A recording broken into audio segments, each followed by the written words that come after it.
할렐루야.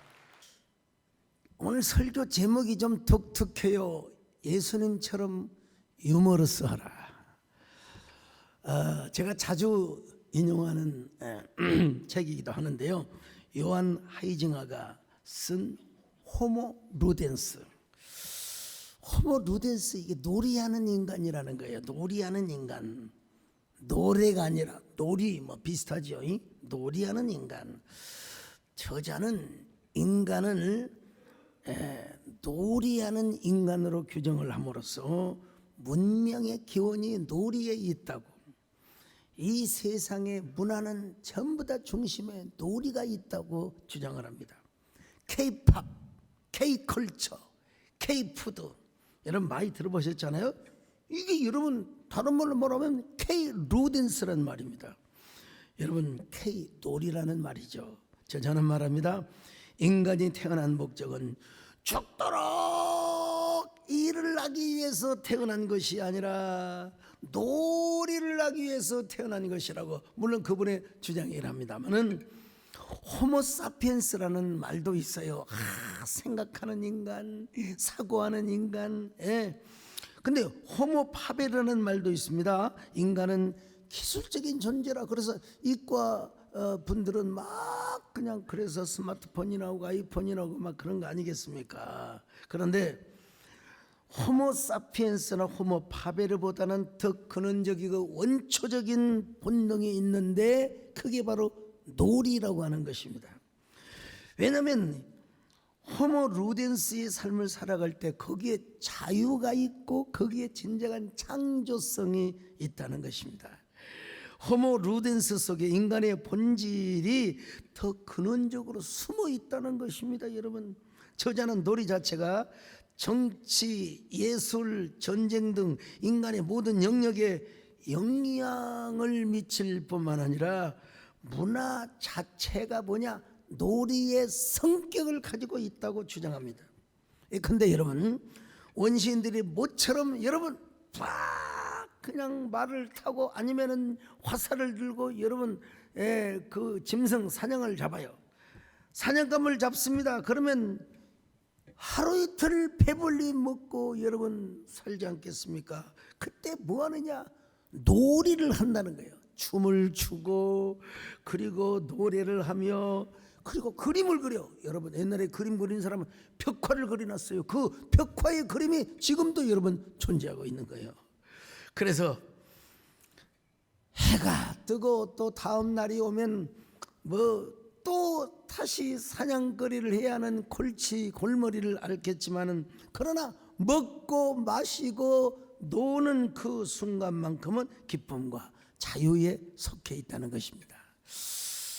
그런데 이 하이징어라고 하는 저자는 현대인들이 안타깝게도 놀이의 정신을 잃어버렸다고 그렇게 말합니다. 물질 욕심이 너무 가득해서 일중독에 걸려가지고 여러분 놀이를 잃어버렸다는 것입니다. 참다운 인간 행위는 자유에 기초하고 그 놀이에 기초한 것인데 말이죠.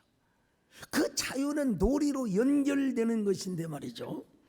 우리나라에서도 보면은 스포츠 경기에서 우승을 하면 다음에 무엇을 합니까?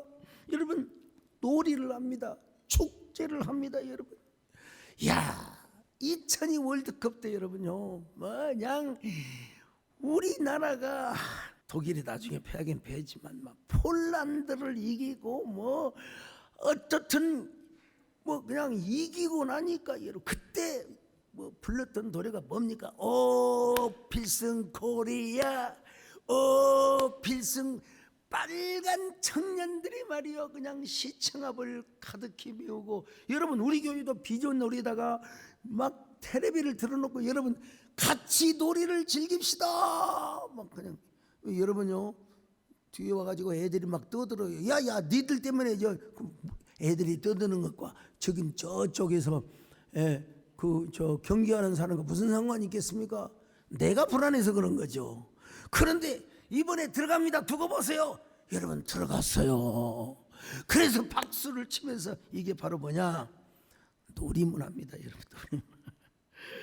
요즘은 그런 문화가 많이 사라졌습니다만 제가 자라던 때만 해도요, 농번기가 지나고 설을 맞으면 여러분 특별히 정월 대보름금을 맞으면 뭔 줄 아세요?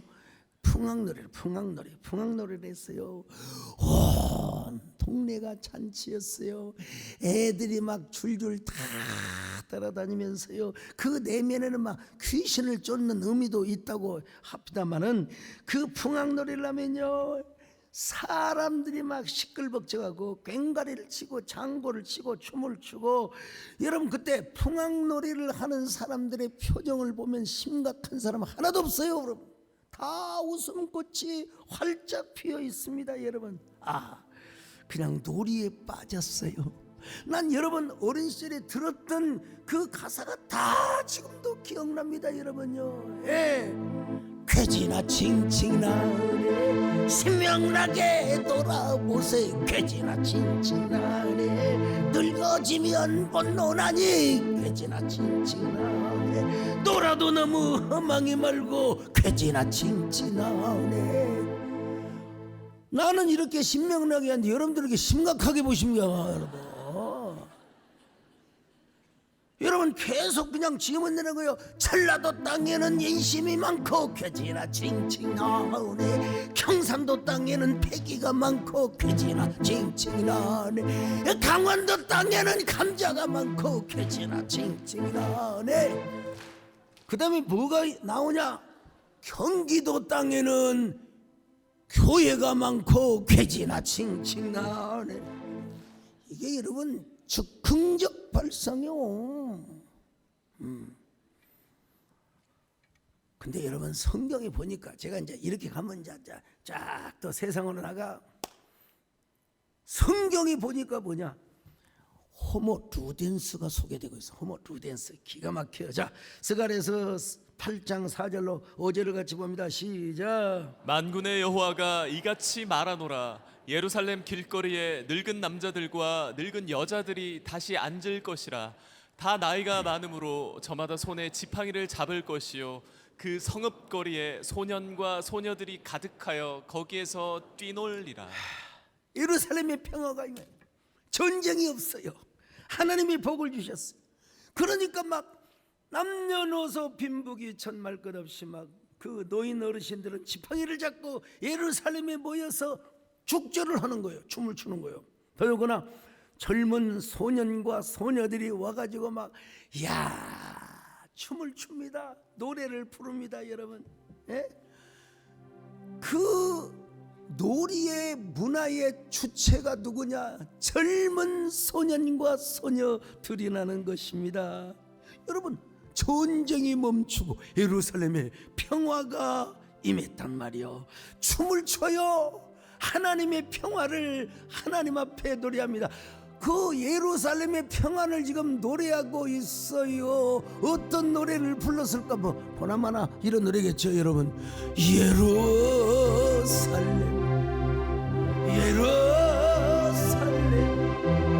그 거룩한 산 어서 노래하자. 호산나 부르자. 호산나 노래하자.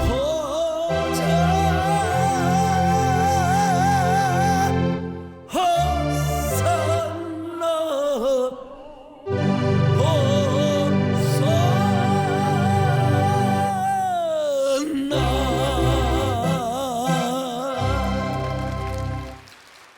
노래도 여러분 신명나게 홍산나 노래하자 이 부를 수도 있어요.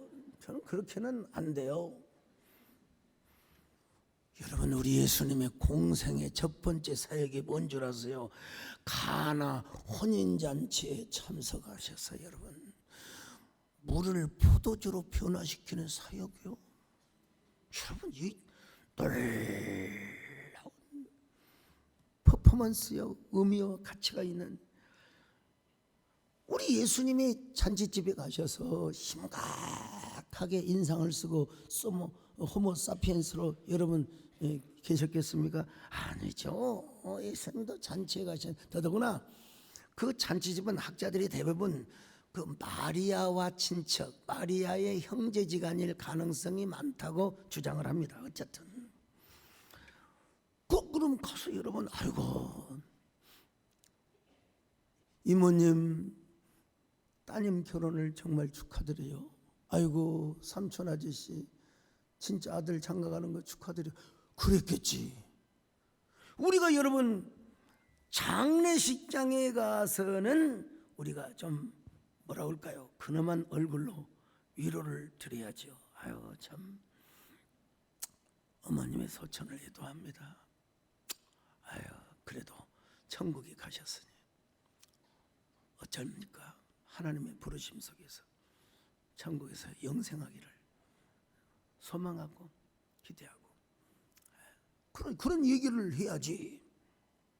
그런데 여러분 결혼식장에서 인상 팍팍 쓰면서 아이고 대개 아드님 장가가는 것을 심히 애도합니다. 아이고 대개 따님이 시집을 가서 시어머니한테 시집살이 걸 생각하니까 정말로 조의를 표합니다. 그러면 뭐예요? 싸다고를 맞아요. 이런 무식한 인간 같으니라고. 당신 조의금도 안 받아. 우리가 환한 얼굴로 결혼식에 가서 웃으면서 정말 축하드려요. 이야 진짜 신랑 잘생겼네. 신부 멋져 보러. 여러분 그래야 혼주도 여러분 기분이 좋을 것이 아니겠습니까? 여러분 우리 예수님께서도 잔치집에 가셔서 굉장히 흐뭇한 모습을 보였을 거요. 그런데 이 딸벼락입니까? 세상에 그만 포도주가 떨어졌어요. 여러분 세상에 손님이 너무 많이 와가지고 있는 대로 포도주를 다 꺼냈는데 포도주가 모자랐어요.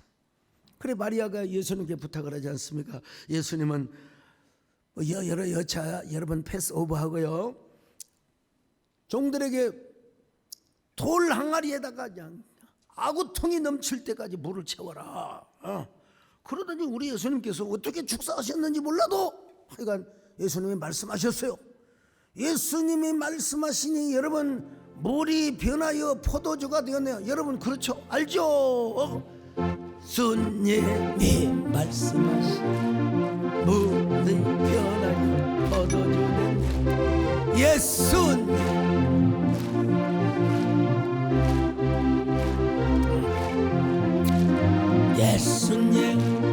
예수님 나에게도 말씀하셔서 새롭게 변화시켜. 우리 예수님께서 여러분의 삶을 물이 변하여 포도주가 되게 한 것처럼 변화시켜 주시기를 바랍니다. 여러분 성경에 나온 걸 그대로 이용해. 자, 요한복음 2장 6절로 8절 같이 봅니다. 시작. 거기에 유대인의 정결 예식을 따라 두세 통 드는 돌 항아리 6이 놓였는지라. 예수께서 그들에게 이르시되 항아리에 물을 채우라 하신즉 아귀까지 채우니 이제는 떠서 연회장에게 갖다 주라 하심에 갖다 주었더니. 여러분 이 돌 항아리가 물 두세 통이나 들었다고 했어요. 옛날에 여러분 그러니까 얼마나 많은 물을 갖다가 부어 넣겠어요. 근데 세상에 우리 예수님께서 포도주로 만드셨어요.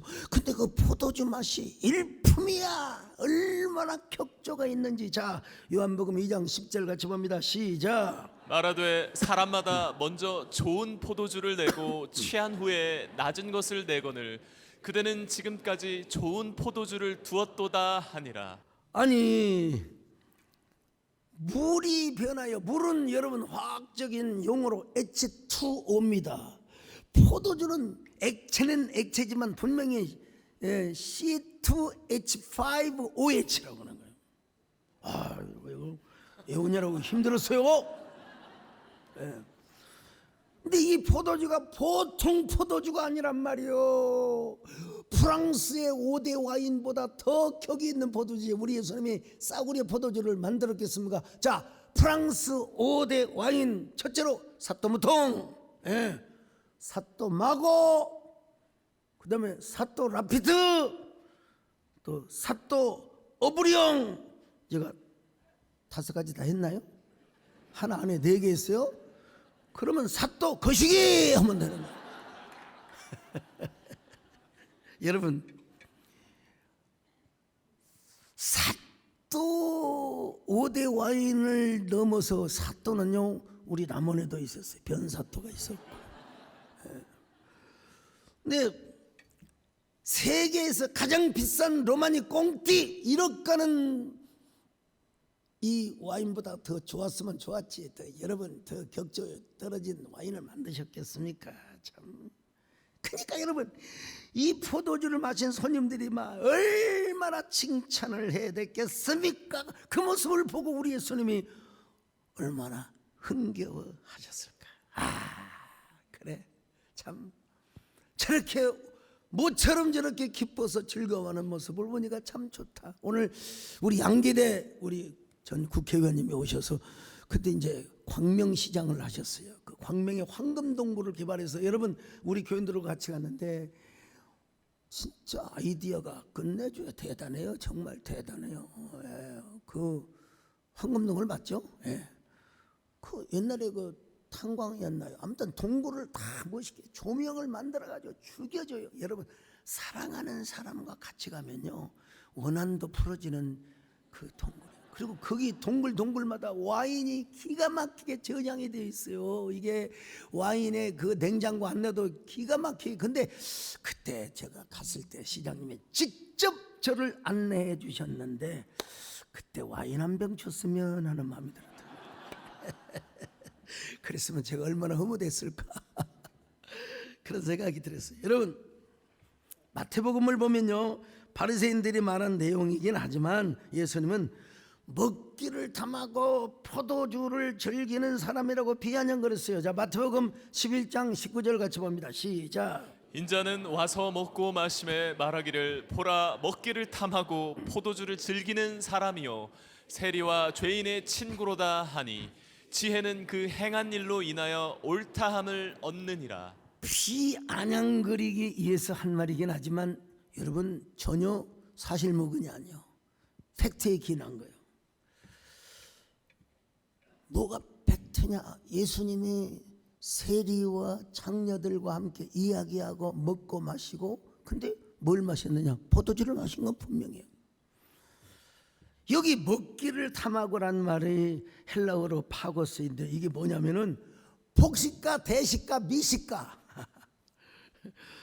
여러분 맛있는 거 밥 먹을 때 인상 쓰며 우리 청원쌤 밥맛 없다고 인상 쓰실 때가 있는데 내가 그래서 감사로 드세요. 기쁨으로 드세요.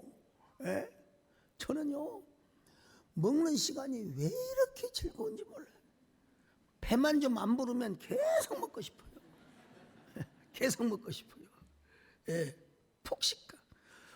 옛날에 하여간요 그 먹방 유튜브가 있었거든요. 중국 소년이 나오는데 그게 진짜 편집을 했는지는 모르겠는데 내가 보니까 17그릇 라면을 17그릇을 먹더라고요. 막 기분 좋게 띵하오 띵하오 어우 띵하오.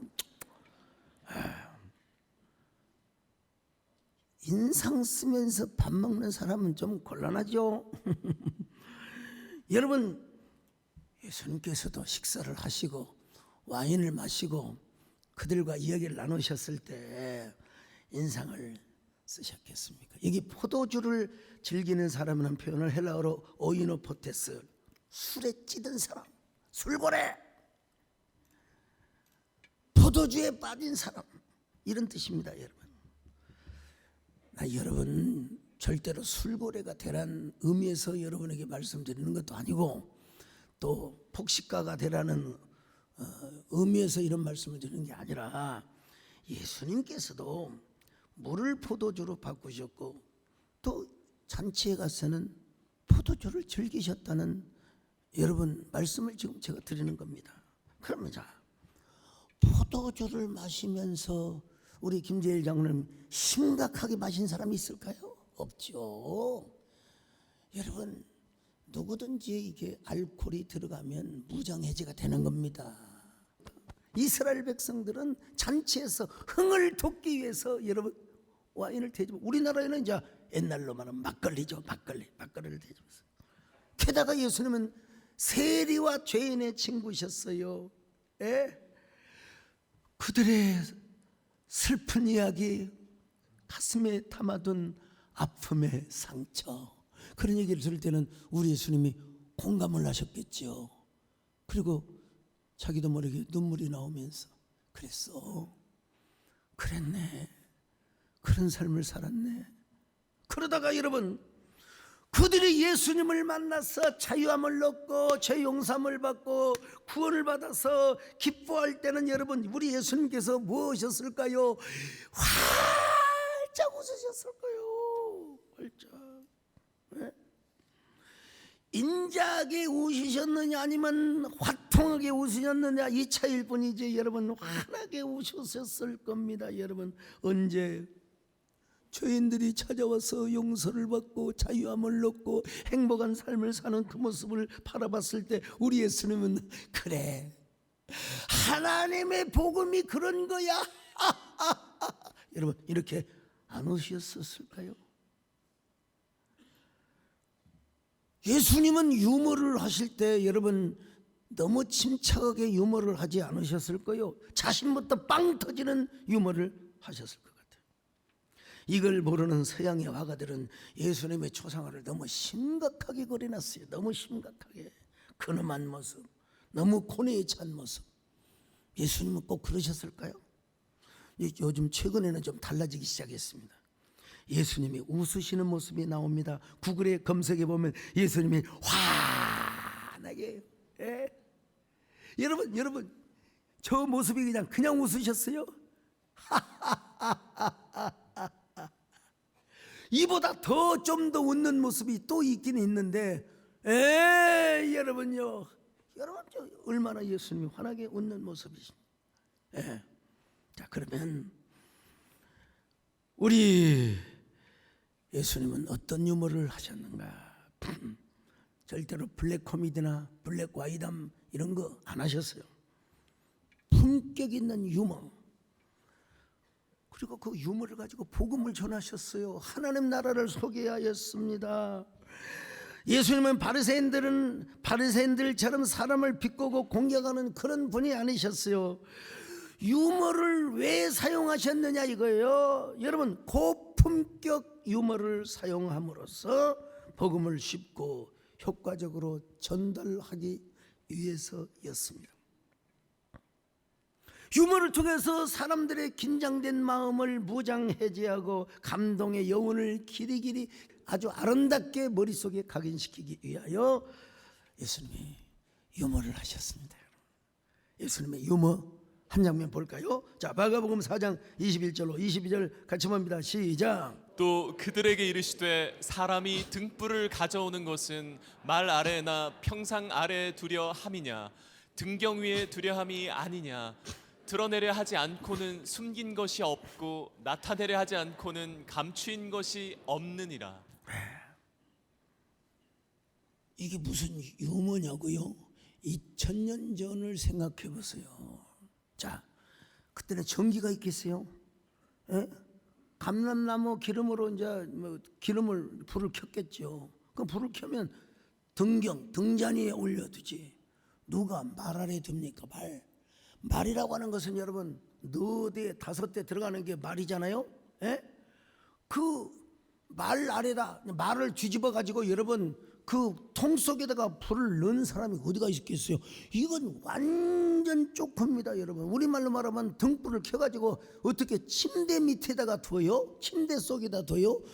그러니까 이거는 예수님께서 당대의 최고의 유머를 구사하셨다는 것이죠. 요즘 사람들이 볼 때는 아이고 썰렁 개그라고 할지 모르지만 천만의 말씀입니다. 오늘 본문 보세요. 자, 어찌하여 너희는 형제의 눈 속에 있는 티는 보고 내 눈 속에 있는 들보를 보지 못하느냐. 자, 마태복음 7장 3절 5절입니다. 시작. 어찌하여 형제의 눈 속에 있는 티는 보고 내 눈 속에 있는 들보는 깨닫지 못하느냐. 보라, 내 눈 속에 들보가 있는데 어찌하여 형제에게 말하기를 나로 내 눈 속에 있는 티를 빼게 하라 하겠느냐. 외식하는 자여, 먼저 내 눈 속에서 들보를 빼어라. 그 후에야 밝히 보고 형제의 눈 속에서 티를 빼리라. 이 과장법 유머인데요. 참 왜 네 형제의 눈에 티끌은 여러분 들어갈 수 있어요. 예?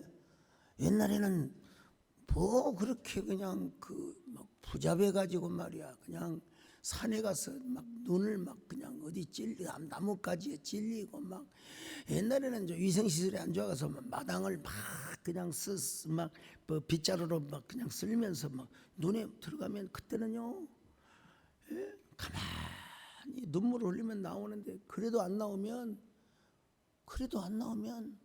눈을 우리 어머니가 딱 까가지고 세상에 혓바닥을 한번 티가 나왔어요. 티는 들어갈 수 있어, 티는. 근데 어떻게 눈에 들보가 들어가요? 들보는 물리학적으로 절대로 들어갈 수가 없습니다. 그러나 이건 과장법, 상징적, 은유적인, 네 안에 있는 들보를 보지 못하느냐, 이거, 이야, 이게 무슨 말인 줄 아십니까? 바리새인들을 책망하는 거예요. 지금 바리새인들이 얼마나 위선하고 이 외식을 떱니까? 이걸 우리말로 말하면 유명한 드라마의 대사요. 너나 잘하세요. 옛날 속담에 의하면은 똥 묻은 개가 겨 묻은 개를 말이야 욕하고 있네, 이런 말입니다, 여러분요. 우리 예수님은 또 한 번에 뭐 여러 번 유머를 하셨지만 또 하나의 그 유머를 하셨는데, 낙타가 바늘귀로 들어가는 것이 부자가 하나님 나라에 들어가는 것보다 쉽대요. 야, 참. 마태복음 19장 24절 봅니다. 시작. 다시 너희에게 말하노니 낙타가 바늘귀로 들어가는 것이 부자가 하나님의 나라에 들어가는 것보다 쉬우니라 하시니. 그럼 어떻게 낙타가 바늘구멍으로 들어갈 수 있습니까? 이건 불가능합니다. impossible. 불가능해요.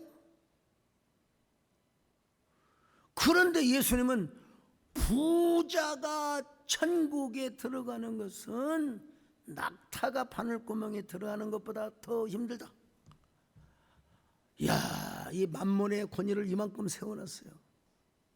여러분들은 대한민국의 뭐 10대 재벌 안에 들어가지 못하더라도 꼭 그 사람들만 의미한 게 아니요, 돈 맛을 보는 사람. 여러분, 돈을 만몬의 차원에다가 올려둔 사람, 이런 사람은 여러분 절대로 천국 들어가기가 힘들다, 이 말입니다. 예수님은 비현실적인 상황을 현실에 대비하면서 과장법 유머를 하셨어요. 그랬을 때 사람들이 호탕하게 웃었을 것이고 청정도 빵 터졌을 것이고, 평범한 이야기를 가지고 듣는 사람에게 놀라운 진리를 깨닫기 위해서 여러분 이런 고급스러운 유머를 하셨습니다. 탕자의 비유.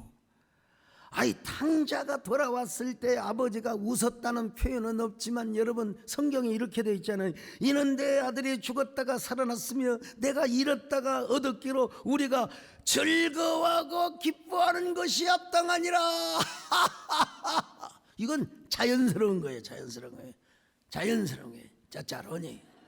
자, 누가복음 15장 32절 같이 봅니다. 시작. 이 내 동생은 죽었다가 살아났으며 내가 잃었다가 얻었기로 우리가 즐거워하고 기뻐하는 것이 마땅하다 하니. 여러분, 탕자의 비유에 나오는 아버지, 그리고 그 말씀을 비유로 전하시는 예수님께서 여러분 어떠셨을까요? 웃으셨죠. 당연히 웃으셨죠.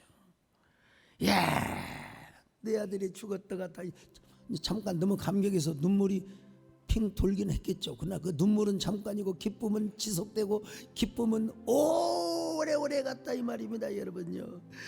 그러니 내 아들을 잃었다가 다시 얻었으니 우리가 즐거워하고 웃지 않아야 하지 않겠소. 여러분, 제가요 이렇게 할 수 있어요.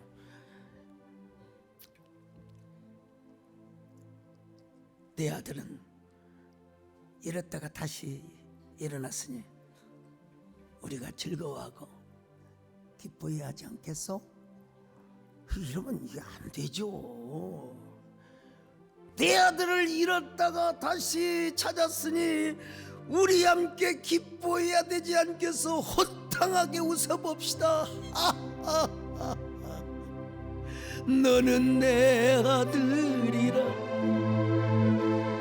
오늘날 내가 너를 낳았도다. 너는 내 아들 나의 사랑하는 내. 여러분, 신년에는 예수 그리스도 안에서 호모 루덴스 덕담도 좀 많이 하시고요. 예. 좀 생명의 유머, 축복의 유머도 많이 좀 할 수 있기를 바랍니다. 옆 사람하고 인사 좀 하세요. 새해에는 복된 유머도 많이 하고 삽시다. 끝까지 심각하다니까 좀 입을 벌려요.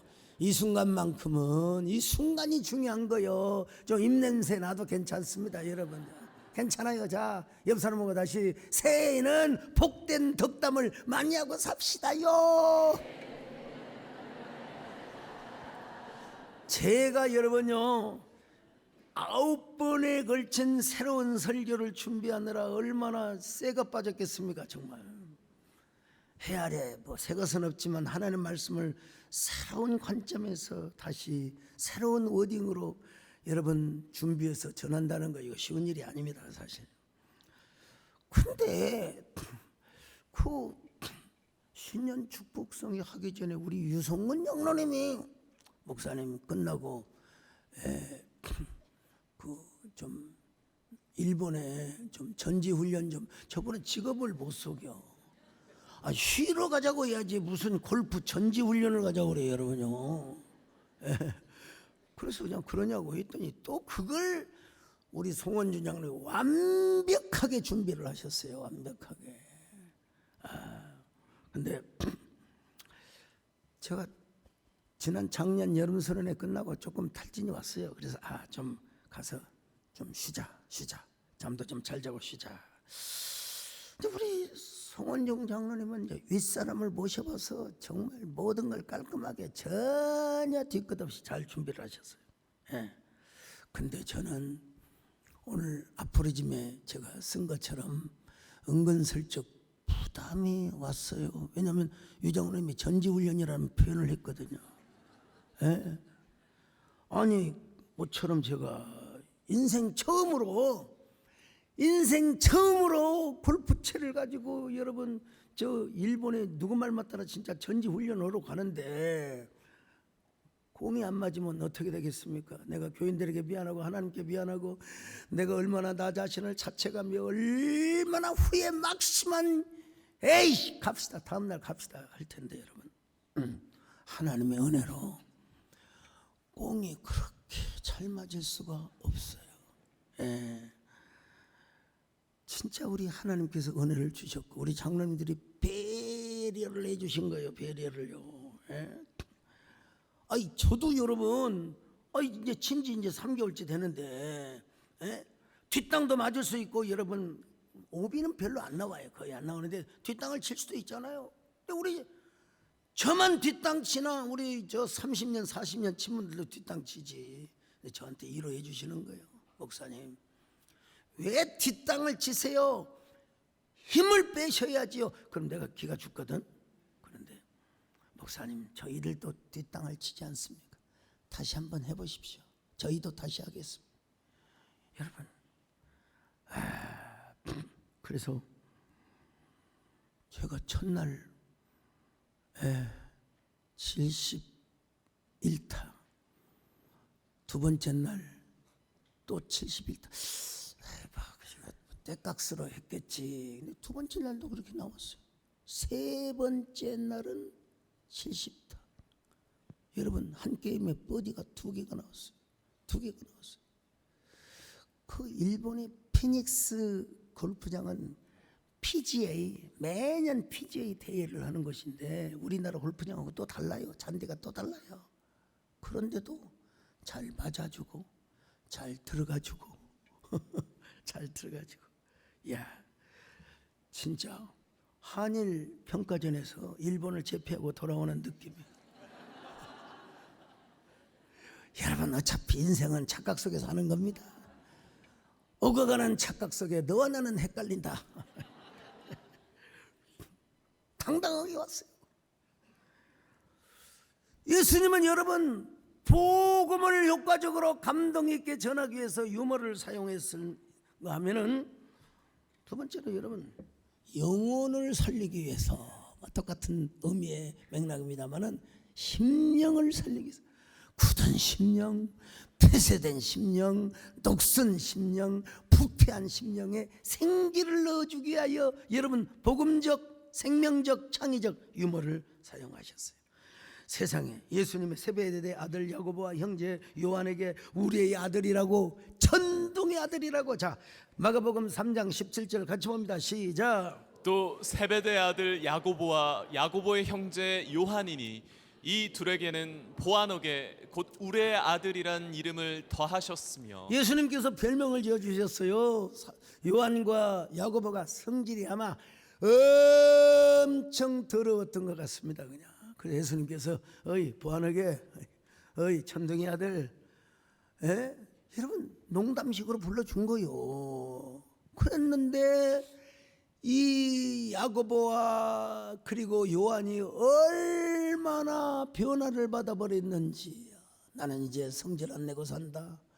나는 주님의 사랑의 사도가 돼야 되겠다.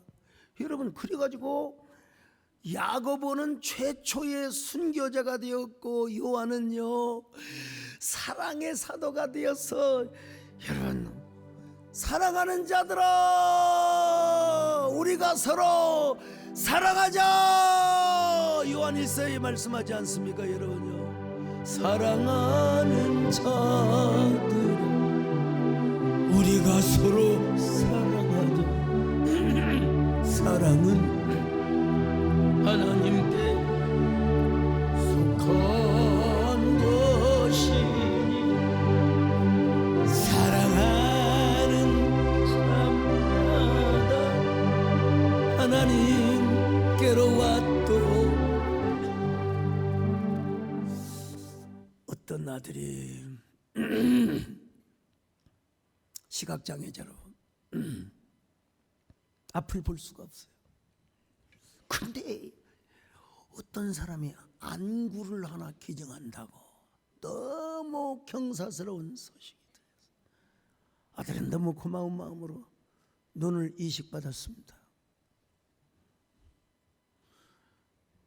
며칠 동안 안대로 눈을 쌓고 눈을 뜨지 못했는데 이제 의사가 눈을 뜯어줬습니다.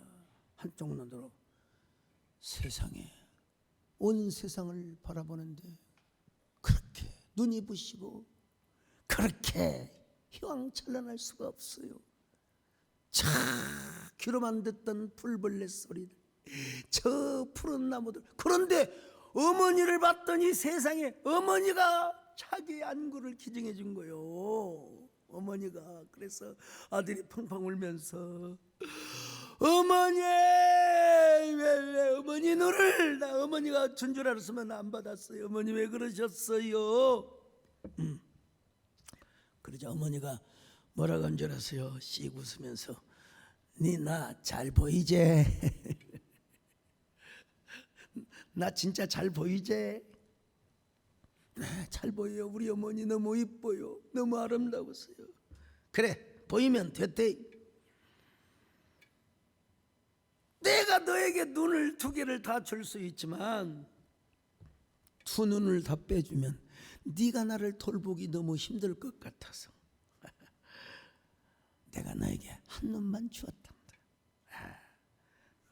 너도 1 눈, 나도 1 눈. 1 눈으로 온 세상을 바라보고 즐기자. 참, 야, 이 어머니 얼마나 고급스러운 유머를 하였습니까? 아들의 마음을 안돈시켜 준 거죠. 예? 어떤 사람이 생선 가게에 가가지고 말이야, 그 조기 한 마리를 들고 냄새를 맡아보고 막 귀에다 대고 막 그냥. 그러니까 여러분, 이 생선 가게 주인이 얼마나 기분 나쁘겠어요. 왜 여보시오, 멀쩡한 생선을 왜 코로 막고 귀에다 대고 그러냐고 했더니, 여러분 이 손님이 뭐라고 한 줄 아세요? 제가요 고기 냄새를 맡은 것이 아니라 귓속말로 바다 소식 좀 전해달라고. 바다 소식 좀 전해달라고. 주인이 호기심이 생겨가지고 그럼 뭐라고 합니까? 그랬더니 아이고, 조기가 바다를 떠나온 지 하도 오래돼서 최근 소식을 알 수 없다고 하네요. 야, 그 생선가게 주인도 그냥 웃어버리고. 왜냐면 굴비라고 하는 거는요, 일본에서 잡든 중국에서 잡든 일단 영광이라고 하는 그 햇볕에 말려야 영광굴비가 되는 겁니다. 어떻게 영광에서만 다 잡겠습니까? 내가 영광에서 가서 직접 들은 얘기입니다, 여러분. 근데 그 일조량과 그 햇볕에 의해서 저 중국 해안에서 잡아온 그 경계선 잡아온 그 조기도요, 영광에서 말리면 쫙 삐뚤어져 갖고 조기가 씩 웃고 맛이 좋다는 거예요. 아니, 어느 회장님께서 귀한 손님을 접대하려고 고깃집에 갔어요. 돈 걱정 말고 이 집에서 가장 좋은 고기를 내놓으시오. 고기가 나왔는데 세상에 막 기름이 너무나 많아요. 그래서 당장 그 고깃집의 대표를 불러서 왜 이렇게 이 고기에 기름이 많습니까? 여러분, 주인이 뭐라고 대답한 줄 아세요? 아이고, 회장님 죄송합니다. 이게 하필이면 오늘 소가 운동을 좀 안 하다 와가지고 운동을 안 하다 와가지고 그런 것 같습니다. 최고 좋은 고기인데요. 여러분이 초대받은 손님이 뭐라고 한술 더 뜬 줄 알고, 회장님 괜찮습니다. 우리가 이 고기 먹고 운동 많이 하면 되지요 뭐. 아무것도 아닌 것 가지고 충분히 투덜거릴 수 있는 상황에서 흥미진진한 흐뭇한 유머를 주고받으니까 기분이 좋아졌다는 거예요. 우리 예수님께서 바로 그런 거예요. 생명을 살려, 영혼을 살려, 죽은 심령을 살려. 여러분, 실망한 심령을 살려, 부패한 심령을 살려요. 바리새인들은 그런 유머가 없었어요. 근엄하게 짝이 없었어요. 마귀에게도 여러분 유머가 없습니다. 왜? 항상 우리를 심각하게 하고 불안하게 하고 초조하게 하는 거예요. 선은 없고 악만 가득 찬 게 마귀야. 근데 우리 예수님은 여유스럽게 생명의 유머를 하셨어요. 특별히 누가복음 14장에서 잔치 비유를 하시는데요. 아니, 왕이 초청을 해서 그런데 어떤 인간은 세상에 새 땅을 샀다고, 아니 새 땅을 샀다고 그 땅 본다고 여러분 오늘날 대통령이 자기를 초청했는데 안 갑니까? 그 여러분 쪼다죠, 쪼다. 어떤 사람은 소를 또 샀다고, 소 요즘으로 하면 뭡니까? BMW 벤츠 몇 대를 샀다고 그냥 그 핑계 대고 안 가는 거예요. 여러분, 쪼다. 이 쪼다들이 누구냐? 바로 예수님은 비유를 통해서 저 바리새인이고 서기관이다. 그러면서 그 생명을 통해서, 아니 그 유머를 통해서 하나님의 생명, 하나님의 나라의 진가를 보여주었다는 것입니다. 여러분요, 성경은요 이 유머를 한 단계 높은 차원으로 말씀해요. 역설적 반어적인 유머. 자, 야고보서 1장 2절 같이 봅니다. 시작. 내 형제들아, 너희가 여러 가지 시험을 당하거든 온전히 기쁘게 여기라. 시험을 당하면 기쁘게 여기래. 왜 우리 하나님 좋으신 하나님이요? 왜 우리 하나님은 이 시험이 변하여 축복이 되게 해주실 것이다, 합력하여 선이 되게 해주실 것이다. 여러분, 오히려 기쁘게 하라. 오히려 기쁘라. 여러분, 혹시라도 벽이 있고 혹시라도 역경이 있어도 기뻐하시기를 축원합니다. 기뻐하세요 여러분요. 빅터 프랭클이라고 하는 사람이 여러분요, 죽음의 수용소라고 하는 책에서 이런 얘기를 했어요. 거기 보면 끝까지 고통 속에서도 유머를 하는 사람은 살아남았대요. 유머를 하는 사람. 독일 나치군이 사람을 무조건 죽이냐? 아니요. 막 쓸모없는 인간들, 저 패잔병들, 이제 죽으려고 작정한 사람들, 소망이 없는 사람, 이런 사람을 죽이더라는 거예요. 자기는 말이야 유리를 그 병을 깨가지고 확 피가 나도록 면도를 하고 막 유머를 하며 살 소망을 가지고 살고 싶은 그 눈동자 의지를 가지고 있더니 여러분 자기들을 안 죽이더래요. 이런 사람을 안 죽이더래요. 어떤 사람 지금 졸고 있는 사람 여러분, 지금 졸고 있는 사람은 아우슈비츠 수용소에서 100% 죽습니다. 여러분, 그래서 저도 설교를 쉽게 하고 또 뭐 저의 논리를 증명하기 위해서가 아니라 저는 내러티브하게 설교를 하는 과정에서 언어의 유희와 그리고 영적 생명적 유머가 그냥 스며 배어 들어요. 뭐 그 유머 이런 걸 어떻게 다 원고를 다 씁니까? 그냥 그때그때 하나님께서 주시는 대로 딱 하는 거죠. 그 스펄전 목사님이 이런 얘기를 했다는 거 아니에요? 격조 있는 유머는 웃기는 것 이상의 질 높은 메시지와 무한한 상상력을 자극해 준다고 말이죠. 우리 성부 하나님께서도요 웃기시는 하나님이십니다. 여러분, 웃기시는 하나님이셨어요. 자, 창세기 21장 6절 시작. 사라가 이르되 하나님이 나를 웃게 하시니 듣는 자가 다 나와 함께 웃으리로다. 세상에 90이 넘는 90이 되는 할머니에게 아기를 가진다고 사라가 웃어버렸어. 그래서 여러분 아브라함의 모든 공동체가 다 웃었어요. 그리고 1년 후에 이 아들을 낳느니 그 이름을 웃음이라고 지었어요. 아이삭, 웃음이라는 뜻입니다. 여러분, 하나님께서 저는 올 한 해에 여러분에게 웃음의 축복을 주시기를 바랍니다. 많이 웃으시기를 바랍니다. 여러분, 그럴 때 우리는 덕담도 하게 되는 거예요. 하나님께 간증하고 축복의 유머를 많이 하게 되는 거예요. 여러분, 웃음의 축복 속에서 웃음꽃을 피우시기를 축원합니다. 삶의 웃음꽃이 피어나시기를 축원합니다.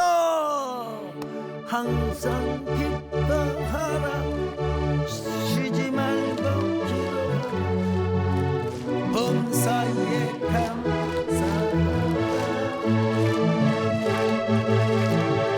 이는 예수 안에서 너에게 양하신 하나님의 뜻이니. 하나님 감사합니다. 올 한 해는 하나님이 우리에게 웃음의 축복을 주시옵소서. 주여, 희망의 유머, 복음을 전달하고 생명을 살리기 위한 훈훈한 유머가 우리 입에서 절로 나오게 하시고 하나님을 찬양하며 하나님께 부락하는 귀한 노래들을 많이 할 수 있는 저희들 되게 하여 주시옵소서. 예수님의 이름으로 기도 올려옵나이다.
예배 마치겠습니다. 주 예수 그리스도의 은혜와 하나님 아버지의 사랑하심과 성령의 이루와 교통하심 은혜가 이제로부터 영원까지 함께 있을지어다. 아멘.